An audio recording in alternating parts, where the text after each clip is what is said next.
If you think keeping Shabbat is just about unplugging and turning things off, you're making a huge mistake. The rabbis were passionate about ensuring that Shabbat was a day to enjoy.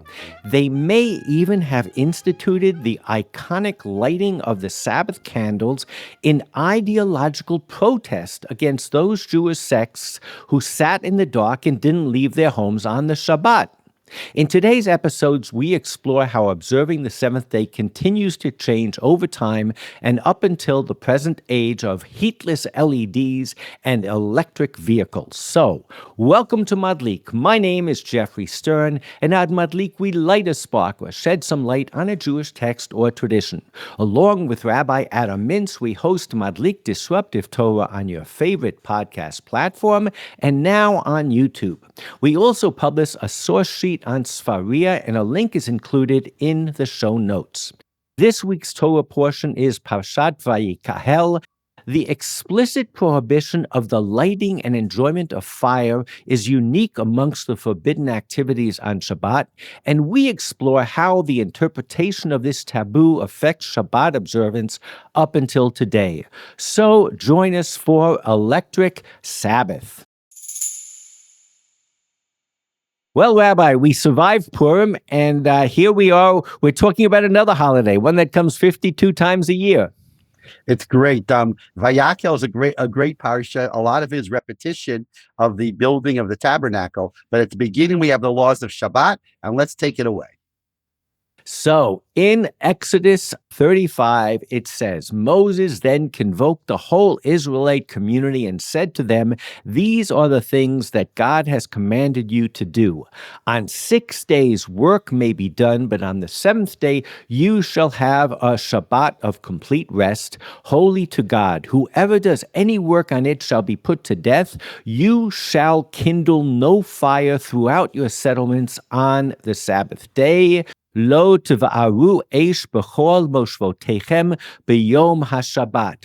So, Rabbi, the Shabbat is mentioned throughout the Torah, but the reference to it here, right before we get into the actual construction of the Mishkan, is taken to somehow connect keeping Shabbat with the work done in the Mishkan, and that would have been good enough of itself. But it takes this question of lighting fire, kindling fire, and puts it on a separate heading. It's something that I think the text wants us to recognize. It's for sure right. You know, this isn't the only place, but it's one of the 2 or 3 places in the Torah where the Torah tells you exactly what's not allowed on Shabbat. Generally, the Torah just says you can't do work on Shabbat. So this is extremely important in terms of the evolution of the prohibited and permitted activities on Shabbat. Absolutely. So Rashi says, "Ye shall not kindle a fire throughout your habitations on the Sabbath day." There are some of our rabbis who say that the law about kindling fire is singled out because in order to constitute it mere negative command, thus indicated that like all other negative commandments, its infringement is punishable by lashes, but does not make the offender liable to death. Basically, what he's saying is there are 2 opinions. One is the one that I think would be a knee-jerk reaction, which is it singled it out because it's more important. But the first thing that Rashi says here is actually it comes to tell you that while you might be liable for death for doing any of the melachot, the works, the labors that were used to construct the Mishkan, the tabernacle, fire is just a mere negative command. That really struck me this year. In a sense, he was downplaying lighting a fire when I think my knee reaction was the one thing everybody knows you can't do in Shabbat is light a fire. It is good. I mean, those 2 opinions are basically polar opposites, so it's interesting. So anyway, it says in the Midrash Lekach Tov, "The seventh day shall be to you holy," so that Israelites should not say, since it is permissible to us to do work in the temple, it is also permitted in our domains. Therefore it is written, "To you holy, to you it is holy, but to God it's a normal day with regard to sacrifices." So, Rabbi, here again, this was a novel to me. Normally, we think in terms of how does Shabbat relate to the temple or the tabernacle? Any work that one does to build the tabernacle cannot be done on Shabbat. Here, he flips it on its head and says, and if with regard to the temple itself, meaning the sacrifices that are done in the temple, it's just a normal day. The sacrifices and the music and everything that went on in the temple continued. It was the work that was done to build it that you can't do on Shabbat. That was new to me this year. By the way, you know that because sacrifices are given on Shabbat, which is kind of striking. How can you give sacrifices on Shabbat? But obviously on Shabbat, the sacrifices were allowed. Correct. Right. The sacrifices involved slaughtering, involved all these different things that are not allowed. Yes. So we have this tension between, on the one hand, I think the knee-jerk resolution is even building the temple, Shabbat comes first. But then you have this midrash that says, for you it's holy, but for God it's just another day. You gotta provide the sacrifices. It's an interesting dialectic, I would say. Very interesting. That's a very interesting medrash. There is this oral tradition that everybody seems to agree to, that there are 39 principal types of labor that one cannot do. How do we know it? I think most people would respond, we know it because of the proximity of what we just read to the actual building of the temple. Well, that's only one opinion. Rabbi Yochanan, son of Rabbi Eliezer, said that corresponds to words labor. Malacha is used 40 less times, less one in the Torah. So I wanted to point that out because it's not so obvious. It's the tradition that we all kind of take, but the only thing that there is a consensus about is that there are these 40 less one melachot, but some learn it from the labors associated with the temple, and some learn it from other places. Now, let me just say, the fact that there are 39 prohibited activities, that's not so obvious, right? I mean, No. Where do you know that from? So even that, they kind of take that as a given, but that's not so obvious.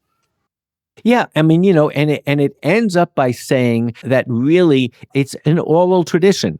And that's what I pointed out. It wasn't, the rabbis can distinguish between how we know it, but there seems to be a consensus that was passed down that there were 39. It's a funny way of saying it, 40 less one. Right. But nonetheless. That's also interesting, 40 less one. That's because 40 is one of those round numbers. 40 days on the mountain, 40 years in the desert. 40 is one of those round numbers in Jewish tradition. Yep. So what I'm trying to get at is that we all assume Shabbat observance is like there's a consensus about it. It's always been the same. Certain things you can do, certain things you cannot do. But the truth is, it is extremely fluid. They have looked, if you look at Josephus, for instance, the Roman historian, he says that the Essenes who were living in the desert and were ascetic and were very, I would say, had high requirements, they were more strict than the Jews who, in terms of the seventh day, they not only get their food ready the day before, and I think the assumption there is they heat the food the day before and they eat it cold. They may not be obliged to light a fire on that day. I think we're going to see that there are opinions that believe that whether it's the Essenes or it's the Karaites, they were very rigid in their Shabbat. I think if we looked at their Shabbat, we would find it very un-Shabbistic. We would not recognize ourselves at all. Along with not lighting a fire, in Exodus 16:29, it says, "Let everyone remain in place. Let no one leave the vicinity on the seventh day." So again, Josephus says they may have stayed inside of their domain in pitch darkness. Totally strange to us. What I found fascinating was in the Ibn Ezra under "You shall kindle no fire." He says, since scripture earlier mentioned with regard to the first and the seventh day of the festival of unleavened bread, no matter of work shall be done. So he says, what it teaches us is you're allowed to prepare food on Yom Tov, but you are not allowed to prepare it on Shabbat. And he goes on to say, Rab Saadia Gaon composed a very important work refuting those who dispute with the ancients regarding the Sabbath lights. The translator says the reference is to Karaites who prohibit a candle that is lit before the onset of the Shabbat from continuing to burn on the Shabbat. I found this before in academic sources. I had never found it in classical rabbinic Ibn sources. Ezra is the one source who talks about it. That's amazing. Okay. So you want to explain the Karaites forced everyone to sit in the dark on Friday night. It's unheard of to us. It is totally unheard of to us. And I said a little bit of this in the intro. It makes, sometimes if we're lucky in an episode of Madlik, it makes us look at things that we do on a regular basis differently. This year, when my wife lights the Shabbat candles, I am saying to myself, the rabbis instituted this lighting of candles right before Shabbat to refute the Karaites, to refute their concept of a dark Shabbat. It makes me, when I go to synagogue and say Bameh Madlikin right before we start, the whole idea of lighting candles is nowhere contained within our ancient texts. But if you look at it from the perspective of this dispute with the Karaites, the rabbis were making a statement by lighting those candles. There has to be light in the Shabbat home. It's profound. It's the fancy word for that is polemic. They were responding to a view of the Karaites, and they were fighting against it. And that's why they introduced Shabbos candles. But again, what it goes to say is we take Sabbath observance as a given. And the truth is we can travel and see different customs. We've said in previous episode how taking out of the Torah and raising it is in different congregations. But the Sabbath itself, the way it's observed, has been fluid and has been different. So we were exposed a little bit to this rigidity on the part of the Essenes, maybe, and the Karaites. Shai Cohen, a great scholar of ancient Judaism, wrote a beautiful monologue, said, dancing, clapping, meditating, Jewish and Christian observance of the Sabbath in Pseudo-Ignatius. And he says that people used to dance on balconies, men danced downstairs, women in balconies, they swam, they even went to theater in the observance of the day of rest. If I try to transmit one concept today is, we know that Shabbat is different, but that doesn't necessarily give us a license to assume how it's different. We can do different things, we can experiment in different ways, and we become part of this rich traditions of a living Shabbat. It changes over time. It's fantastic. That article by Shai Cohen is the classic. Okay, it's great. So in the Mechilta Durari Shimon ben Yochai, it says, you shall not kindle a fire. Why is this said? Since it says a perpetual fire shall be burning on the altar, not to go out. So here we get to this dialectic, this contrast with what was going on in the temple. And I should say the Mishkan, because the Mishkan was a placeholder for the temple. So here we are, we're being told that we can't light a fire, but we're also told that the fire on the altar can never go out, which would include Shabbat. One might think this applies both on weekdays and on the Sabbath. How then do I fulfill whoever does any work shall be put to death? He says it is referring to all other forms except arranging the wood on the altar or even arranging the wood. How do I fulfill not to go out? In all other days, excluding the Sabbath or even on the Sabbath, the scripture says, you shall not kindle a fire in any of your dwellings. In your dwellings you shall not kindle a fire, but you can, and I would add must, in the temple. So again, each commentary is picking apart the verse that we started with And it talks about in your dwellings, in your abode, b'moshvotechem. So the Essenes and the Karaites said, you're stuck in the dark in your moshvotechem, in your domicile. And the rabbinic texts are saying it's different in your domicile than it is in the temple. You cannot do certain things in your domicile, but they can be done on the temple. So here it takes us to another insight that I had this year for the first time. And that is that we see in a different account of the Shabbat. It's called the book of Jubilees, and it's in the Apocrypha, and it talks about what can and cannot be done on Shabbat.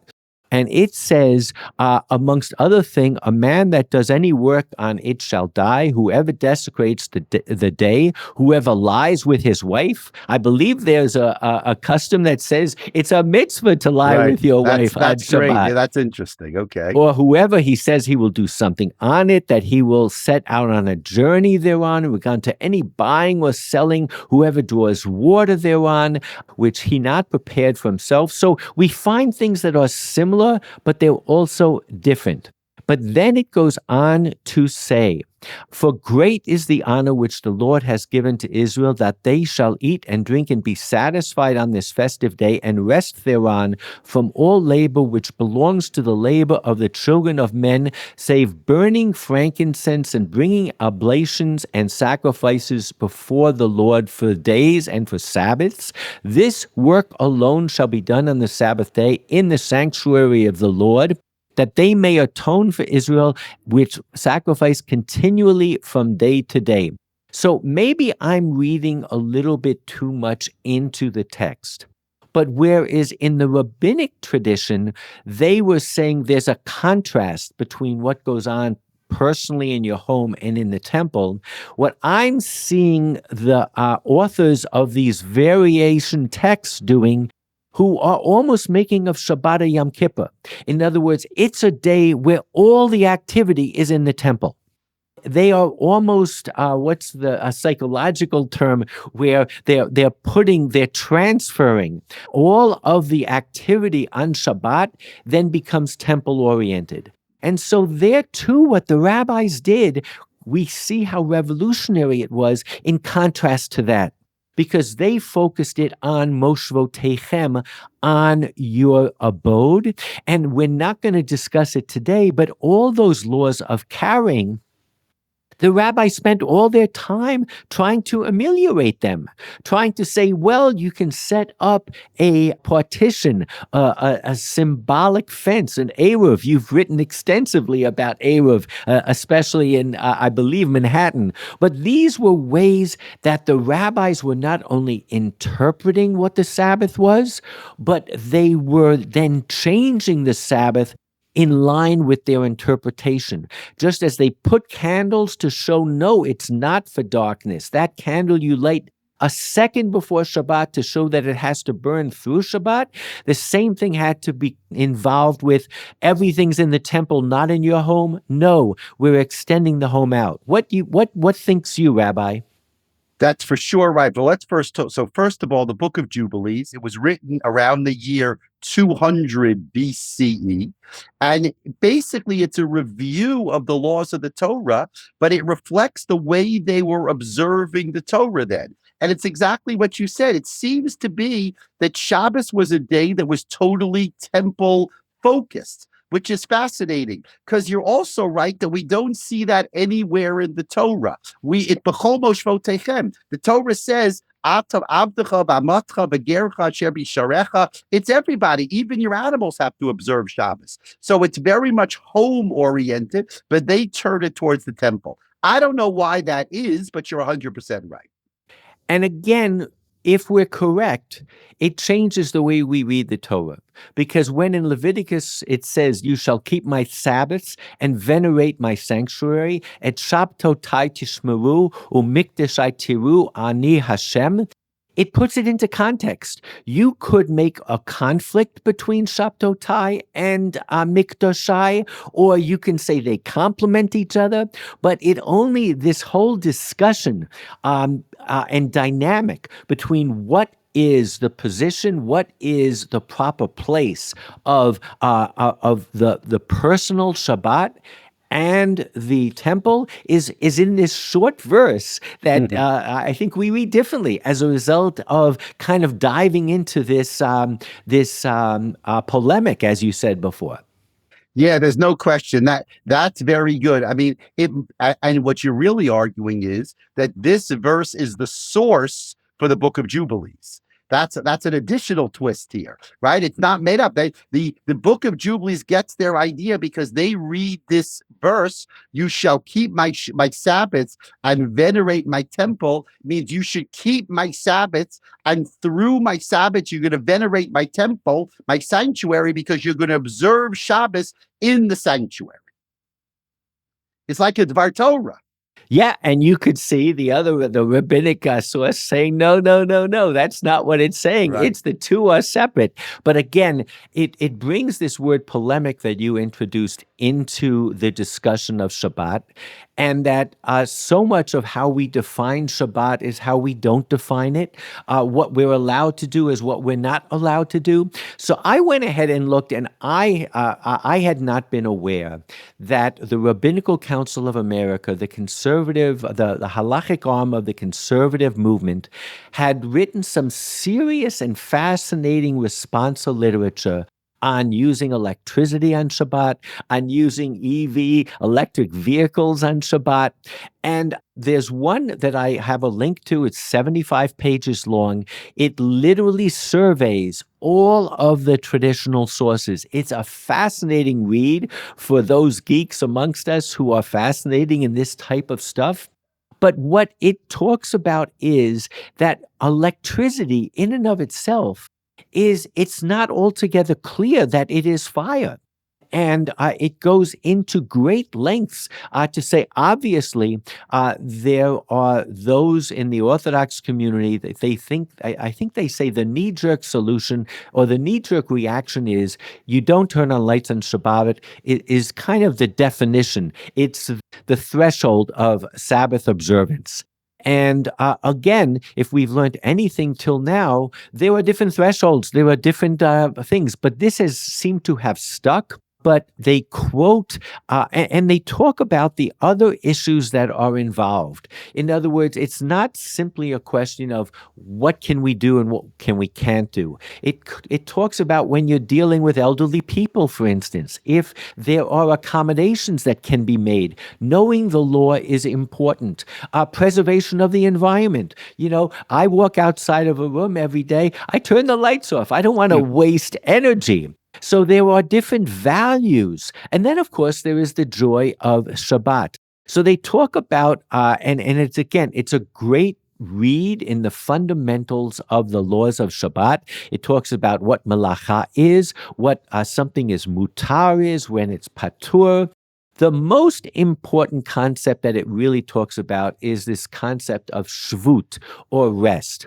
Because, Rabbi, I'd love to know what you think about this, but more and more you get response or you get rabbis commenting on what's permitted and what's not. And at the end of the day, the expression is, yeah, but it's not Shabbostic. In other words, you probably can do this. You can take a swim. You can drive your bicycle. But it doesn't fit into a certain conception of what Shabbat is. So it becomes a little bit of an exercise of our perception of what is Shabbat drives what we perceive in the law. What's your impression of that? There's no question. I mean, and that's electricity. It's not Shabbostic. And, you know, you quoted the Rabbinical Assembly, but the truth of the matter is that the Orthodox also, there's a famous article by Rabbi Michael Broyd, who's a rabbi in Atlanta. And he goes through all the possible explanations about why electricity should be forbidden. And at the end of the day, he says it's not really forbidden, but it's not Shabbostic. Meaning, and it's so smart because if we were allowed to use electricity on Shabbos, it wouldn't be Shabbos. Because if what do we always say? What do I tell all the converts? You have to put away your telephone. That's what it's all about, putting away your telephone. And that's what you have to do. And, if you were allowed to use your telephone, it wouldn't be Shabbos anymore. So where it becomes interesting is when, and I started doing some soul searching myself. I love this idea of unplugged. There are people who have accepted the concept of unplugged and not even Jewish. Right. It's just a great thing once a week to unplug, no question about it. But then I look at a specific device like my Kindle, and I read a lot of my books on the Kindle. I don't waste a lot of paper. I don't cut down a lot of trees. I don't print things out. And it's not a connected device. I'm not getting emails and texts and stuff like that. We live, those of us who live in rural areas or in suburban areas, we live a distance away from our kihila. Getting into an electric vehicle on Shabbat, now that becomes something that is all of a sudden possible if you believe that there's no fire involved with an Just electrical explain vehicle. that to everybody. In a regular car is actually much more problematic than just flipping a light switch. Because flipping a light switch is electricity. But actually driving a regular fuel-driven car, you're actually burning the fuel. That's why you need to fill up on gas, because you're burning the fuel. The electric vehicle doesn't have that problem. So driving a fuel car is in violation of the verse at the beginning of this week's parsha. But an electric car is just like flipping a switch, which again is only a problem because of Shabbos stick. And what you're pointing out, Jeffrey, which I think is interesting and really needs to be considered, is that Shabbos stick needs to be balanced against observing Shabbos better. And if you can get to shul by driving an electric vehicle, maybe that outweighs the fact that it's not Shabbos stick. Because actually, in your case, it is Shabbos stick. Yeah, I mean, there's a group in Israel, it's called Yisrael Chafshit, Free Israel. And they argue that there should be public transportation on Shabbat because they want to have Friday night dinner with their elderly parents or with their grandparents. And they find that very Shabbostic. And they find the fact that only people who own a car can, quote unquote, break the Sabbath in order to get together with their families is unequitable. So what I'm saying is it makes discussions. We are living in a kind of a new era. We are permitted, and I would say almost empowered, to ask these questions because we have the ability. Number one, we might socially live more disparate from each other. So there might be things that used to be taken for granted on Shabbat that are no longer taken for granted. But then there are also possibilities of having your cake and eating Shabbat and being able to visit Bikur Cholim or whatever. I think that it's such a fascinating conversation, and I think the biggest takeaway for me is that it would be very easy for every Jew to believe in this litmus test of Shemirat Shabbat. Either I'm a Sabbath observer because I don't turn on lights, or I'm not. And I think that takes the onus over those of us who might turn on lights from saying to ourselves, no, I'm still a Sabbath observer. How am I going to make my day different? You never want to call a child a robber because he'll act like a robber. And what I'm arguing today is that every Jew and every human created in a world that was created in 7 days has the obligation to look at that seventh day and say, how is it going to impact my life? The key is, and this I think you find everywhere, is don't make plans. Don't do the types of calculations that you do all week. Do things differently. And I think that's an amazing mandate that the spectrum of how these traditions have evolved gives us and compels us. Fantastic. This is really a good topic, and it's so relevant not only to how we observe Shabbat, but how we look at the world. Amen. So have a Shabbat Shalom and look forward to seeing you next Shalom, week. A great parsha. Thank you so much. All the best. Bye-bye.